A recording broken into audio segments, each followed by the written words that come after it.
তিস্তা নিয়ে করণীয় শীর্ষক গণশুনানিতে কাউনিয়ায় তিস্তা পাড়ের মানুষের দুঃখ দুর্দশার কথা শুনলেন দুই উপদেষ্টা। বিস্তারিত থাকছে আমাদের কাউনিয়া প্রতিনিধি আব্দুল কুদ্দুসের পাঠানো তথ্য ও ভিডিও।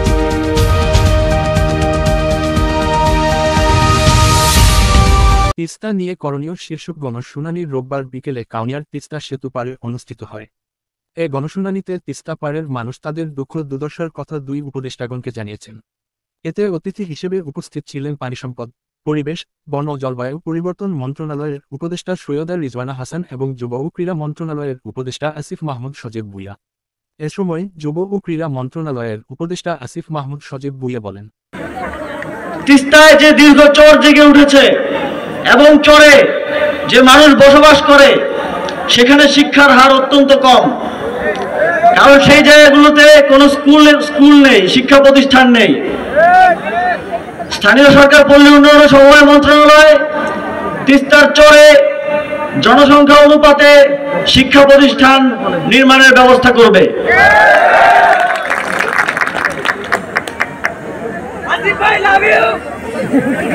আমরা জানি উত্তরবঙ্গ, আমি যতগুলো উপজেলায় গিয়েছি এ পর্যন্ত 8টা উপজেলায় আমি গিয়েছি, প্রত্যেকটা উপজেলায় আমি দেখেছি আপনাদের যে কৃষিজ উৎপাদন সেটা অতিরিক্ত থেকে যায়, অর্থাৎ এটা দেশের অন্যান্য জায়গায় যায়।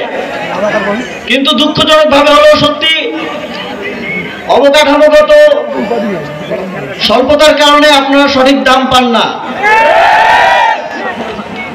এখানে যথেষ্ট কোল্ড স্টোরেজ নেই।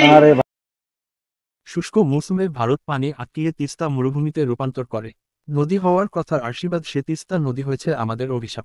আমরা তিস্তার পানির ন্যায্য হিস্সা প্রয়োজনে আন্তর্জাতিক আদালতে মামলা দায়ের করে পানির ন্যায্য হিস্সা আদায়ের দাবি জানিয়ে জাতীয় নাগরিক কমিটির সদস্য সচিব আক্তার হোসেন বলেন, ওই তিস্তা পাড়ের মানুষ বন্যার সময় যখন আসে, পাড়ের যে বাড়িটা আছে এই বাড়িটা কারো হয়তো 3 বার, কারো হয়তো 5 বার, আর কারো হয়তো 10 বার ভেঙে গেছে। সেই কষ্টের কথাগুলো আমরা জানি।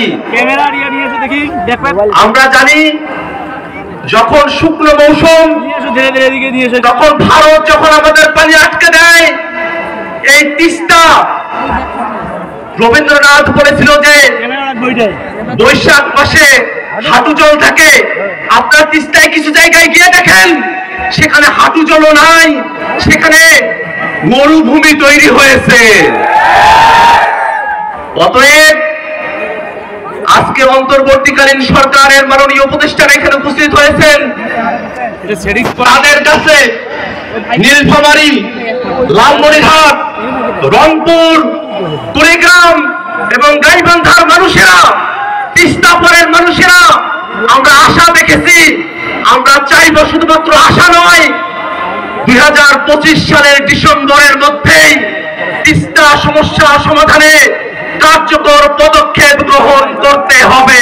ভারতকে চাপ দিয়ে তিস্তার পানির ন্যায্য হিস্সা আদায়, তিস্তার চরে শিক্ষা প্রতিষ্ঠানের নির্মাণ, ফসলের ন্যায্য মূল্য যাতে কৃষকেরা পায় সেজন্য কোল্ড স্টোরেজ নির্মাণ, তিস্তা নদীতে আরও একটি সেতু নির্মাণ, উত্তরাঞ্চলে কৃষি শিল্পের বিপ্লব ঘটানো ও তিস্তা যেন এই এলাকার মানুষের জন্য আশীর্বাদ হয়ে ওঠে, এমন আশ্বাস দিয়ে পানি সম্পদ, পরিবেশ, বন ও জলবায়ু পরিবর্তন মন্ত্রণালয়ের উপদেষ্টা সৈয়দা রিজওয়ানা হাসান বলেন, এবং শুনে দেন, এই যে মতামতটা, একটা তো মহাপরিকল্পনা আছে, ওটা চূড়ান্ত ভাবে চায়না সরকার অনুমোদনটা দিচ্ছে, বলছে এটা টেকসই হবে না। তাহলে কি থাকবে কি থাকবে না এটা শুনবার জন্য পানি উন্নয়ন বোর্ড চায়নার ওই পাওয়ার চায়না কোম্পানিকে নিয়ে আপনাদের কাছে আসবে। শুনে দ্বিতীয় কথাটা হচ্ছে, আমার পরিকল্পনাটা 2025-এর ডিসেম্বরের মধ্যে চূড়ান্ত হবে। এখন আপনারা যদি বলেন পরিকল্পনাটা এর চেয়ে আগে চূড়ান্ত করে ফেলা, এটা বুঝতে হবে যে এটা আসলে সময় লাগবে। কিন্তু আমরা এতদিন অপেক্ষা করেছি, আর 1 বছর অপেক্ষা করা খুব বেশি কষ্টের না, যদি সেখানে আপনাদের মতামত প্রতিফলিত হয়। আমি আপনাদেরকে যে কথাটা দেব সেটা হচ্ছে, আপনাদের মতামত ছাড়া কোনো মহাপরিকল্পনা চূড়ান্ত হবে না। পানি উন্নয়ন বোর্ড আয়োজন করবে, পাওয়ার চায়নার সাথে থাকবে, এই শর্তে তারা রাজি হয়েছে। এবার আমি একটু দেশের সমস্যায় আসি। এখন আমার চুক্তি হচ্ছে না, মহাপরিকল্পনা হতে আরো 1 বছর 2 বছর সময় লাগছে, আমরা তাহলে এখন কি করব? এই বর্ষাতে তো আবার নদী ভাঙবে। এই জন্য আপনাদের সাথে গত রাতেও আমার কথা হয়েছে, যারা নাগরিক কমিটিতে আছেন, বৈষম্য বিরোধী আন্দোলনে ছিলেন, তাদের সকলের সাথে কথা হয়েছে। আজকে আমি পানি উন্নয়ন বোর্ডের সাথে বসেছিলাম। আপনাদের এই তিস্তায় 45 কিলোমিটার হচ্ছে ভাঙ্গন প্রবণ, তার মধ্যে 20 কিলোমিটার হচ্ছে বেশি ভাঙ্গে। তো আমি পানি উন্নয়ন বোর্ডকে আজকে নির্দেশ দিয়েছি, আগামী সপ্তাহের মধ্যে পানি উন্নয়ন বোর্ড এই পুরো এলাকাটার ভাঙ্গন রোধে টেন্ডার কল করবে এবং এই সপ্তাহের মধ্যে তারা ডিজাইন চূড়ান্ত করবে।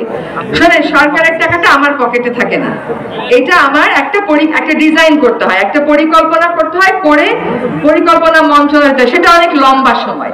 আমি অত লম্বা সময়ে যাব না। যেহেতু এটা আশু, আমি যেটা করবার চেষ্টা করছি সেটা হচ্ছে যে আমরা একটা টেন্ডার কল করে কিছু কাজ মার্চ মাসের মাঝামাঝি সময় থেকে শুরু করে দিই। হ্যাঁ, এখন আপনাদের কোনো জায়গা ভাঙলে আপনারা মন খারাপ করবেন, জুনি তো বলছিল যে ব্যবস্থা নেবে। এখন আমি 45 কিলোমিটার ধরে একটা কর্ম পরিকল্পনা ধরে কাজটা শুরু করি, কিন্তু আমি এই কথা বলতে পারতেছি না যে তার ফলে সব জায়গায় ভাঙ্গন আমি আটকাই দেব। কিন্তু ভাঙ্গন রোধের কাজটা যে শুরু হলো এটা আপনারা দেখবেন। এবং এই কাজটা কিভাবে হবে আমি বলি, এই যে ডিজাইনটা হবে, এই ডিজাইনটা করার সময় পানি উন্নয়ন বোর্ড একটা ওয়ার্কিং গ্রুপ করবে, কাজের গ্রুপ। সেই কাজের গ্রুপে একজন শিক্ষার্থী থাকবে, কে থাকবে ওটা আপনারা ঠিক করবেন।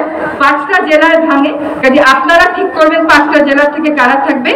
একজন করে ভাঙন প্রবণ এলাকার মানুষ থাকবে, তাইলে করে জিনিসটা ঠিক মতন পরিকল্পনাটা হইল কিনা দেখা যাবে। সেই টাকাটা দিয়ে আমরা আশা করি মার্চ মাসের মাঝামাঝি সময়ে আমরা কাজটা শুরু করব, কারণ টেন্ডার দিলে 1 মাস সময় দিতে হয়, আবার একটা আছে 14 দিন সময়। আমরা ওই 14 দিন সময় দিচ্ছি, দিয়ে তারপরে আমরা যাতে কাজটা দ্রুত শুরু করতে পারি সেটা শুরু হয়ে যায়।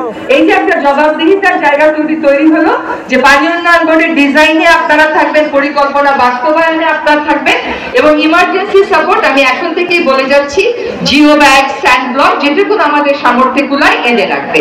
আমি কিন্তু সমস্যার সমাধানের রাস্তায় যাত্রাটা শুরু করলাম। যাত্রা শুরু মানেই সমস্যার সমাধান হয়ে গেল তা না, কিন্তু এই যাত্রাটা চলবে এবং এটা দ্রুত গতিতে চলবে, আর এটা আপনাদেরকে সাথে নিয়ে চলবে। এরপরে হয়তো কোনো কোনো জায়গায় তারপরেও ভাঙ্গন দেখা দিবে। জেনে রাখবেন যেটুকু যে আমরা এইবার করতে পারলাম না, আমরা অতি অবশ্যই